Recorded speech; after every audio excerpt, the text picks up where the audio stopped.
perkenalkan nama aku Nurhayatunisa. Jadi kali ini kita akan membahas tentang keterampilan membaca di poin membaca kreatif. Kita masuk di poin yang pertama, yaitu pengertian membaca kreatif. Membaca kreatif adalah kegiatan membaca yang tidak hanya sekedar menangkap makna tersurat, makna antar baris, tetapi juga mampu secara kreatif menerapkan hasil membacanya untuk kehidupan sehari-hari. Membaca kreatif yaitu membaca untuk mendapatkan nilai tambahan dari pengetahuan yang terdapat dalam bacaan dengan cara mengidentifikasi ide-ide yang menarik atau mengombinasikan pengetahuan yang sebelumnya pernah diciptakan. Istilah kreatif berarti tidak lanjut setelah seseorang melakukan kegiatan membaca. Jika seseorang membaca lalu berhenti pada saat ia telah membuka bukunya, maka dirinya tidak dikatakan sebagai pembaca kreatif. Sebaliknya, jika setelah membaca dia melakukan aktivitas dengan yang bermanfaat bagi meningkatkan kehidupan, baru ia dikatakan sebagai membaca yang kreatif. Nur Hadi tahun 1984. Dalam membaca kreatif, pembaca dituntut untuk mencermati ide-ide yang dikemukakan penulis, kemudian membanding-bandingkannya. Lalu kita masuk di poin yang selanjutnya, yaitu ciri-ciri membaca kreatif. Ciri-ciri membaca kreatif menurut Nur Hadi tahun 1984 ialah yang pertama, kegiatan membaca tidak berhenti pada saat menutup buku. Artinya harus ada tindakan lanjutan setelah kegiatan membaca tersebut selesai.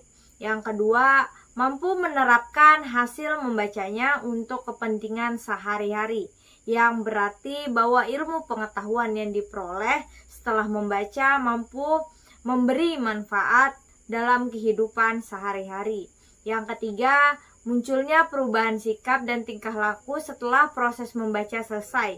Pengetahuan yang diperoleh setelah membaca menambah kematangan sikap, cara berpikir kreatif dan logis, sehingga sikap dan tingkah laku yang dilakukan selalu dipikirkan dengan baik dan tidak sembarangan. Yang keempat, hasil membaca berlaku sepanjang masa.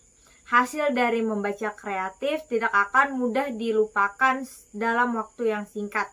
Hal ini karena adanya pemahaman yang mendalam tentang informasi yang sudah didapat. Yang kelima, mampu menilai secara kritis dan kreatif bacaan-bacaan tersebut.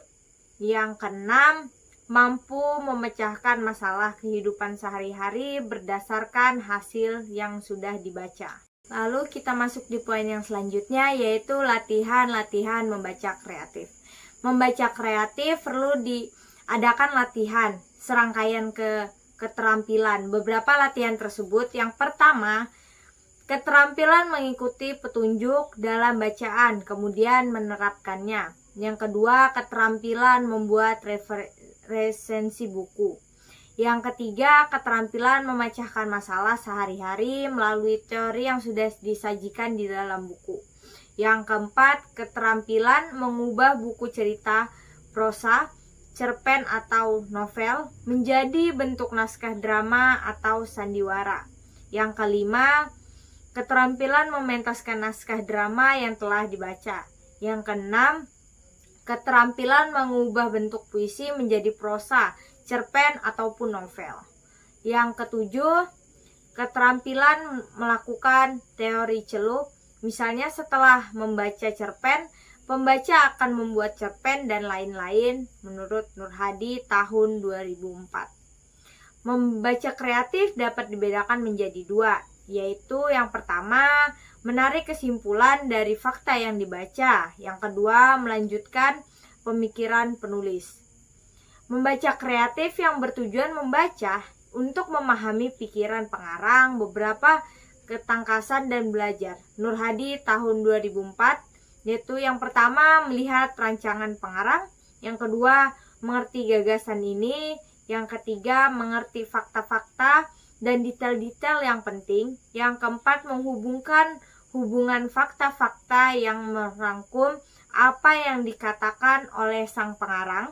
Yang kelima, mendapatkan kesan umum dari buku atau karangan yang sudah dibaca. Lalu kita masuk di poin yang selanjutnya, yaitu tujuan membaca kreatif.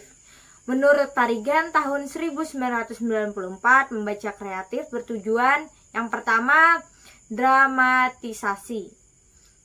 Pada langkah ini, siswa mendramatisasikan tema-tema dari sastra dalam kaitannya dengan pengalaman-pengalaman mereka sendiri atau situasi-situasi kontemporer.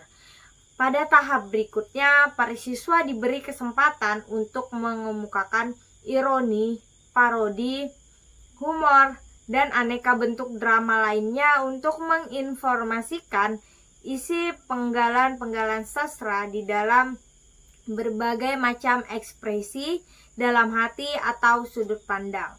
Yang kedua, ada interpretasi lisan atau musik.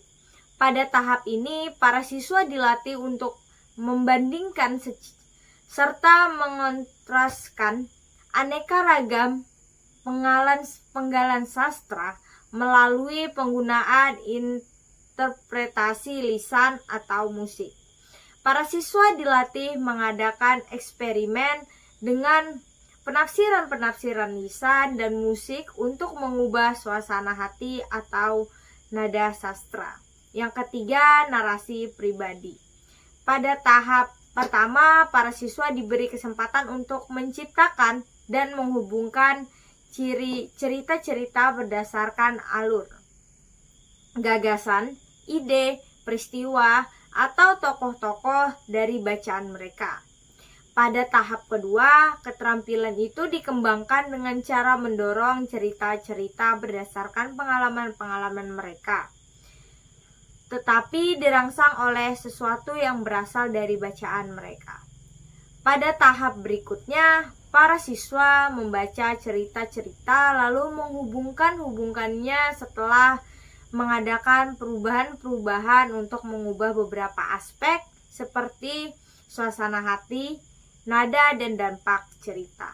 Dengan kegiatan ini, para siswa dituntut banyak membaca cerita serta dapat menceritakannya kembali dengan kata-kata serta gaya bahasanya sendiri. Yang keempat, ekspresi tulis. Para siswa berlatih mempraktikkan ekspresi kreatif dengan cara menuliskan kembali cerita-cerita yang telah mereka baca. Para siswa didorong serta dianjurkan untuk mengubah sastra, membentuk kembali peristiwa-peristiwa, tokoh-tokoh, suasana-suasana hati, atau gagasan-gagasan yang diambil di dalam cerita aslinya. Dengan demikian, para siswa menciptakan versi mereka sendiri. Yang kelima, ekspresi visual. Tahap pertama kegiatan ini dengan cara memberikan kesempatan kepada siswa untuk menciptakan suatu karya atau produk visual seperti suatu gambar atau model tanah liat yang menggambarkan suatu adegan, objek, tokoh, ataupun gaya yang berasal dari bahan bacaan mereka. Kemudian siswa menciptakan gambaran-gambaran visual yang menghubungkan beberapa aspek bacaan mereka dengan pengalaman-pengalaman pribadi ataupun dengan situasi-situasi kontemporer. Yang keenam, ada aneka tujuan. Aneka tujuan dibagi atas 3 langkah atau 3 tingkatan.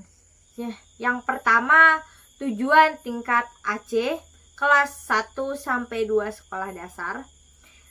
Yang kedua, tujuan tingkat DE, kelas 3-4 sekolah dasar.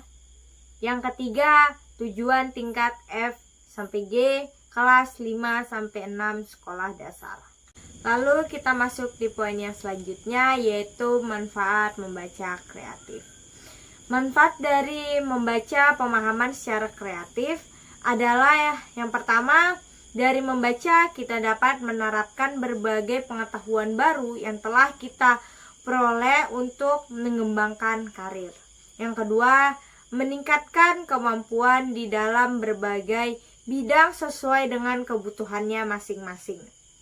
Yang ketiga, dapat mempraktikkan menulis sesuai dengan prosedur yang terdapat dalam buku.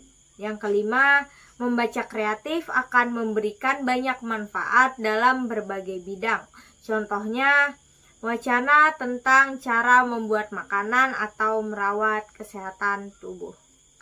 Jadi kesimpulan dari materi yang sudah saya sampaikan ialah, jadi membaca kreatif adalah salah satu jenis membaca di mana kegiatan membaca ini dilakukan untuk mendapatkan nilai tambahan dari pengetahuan yang terdapat dalam membacaannya, dengan cara mengidentifikasi ide-ide yang menarik dan kemudian bisa diterapkan dalam kehidupan sehari-hari.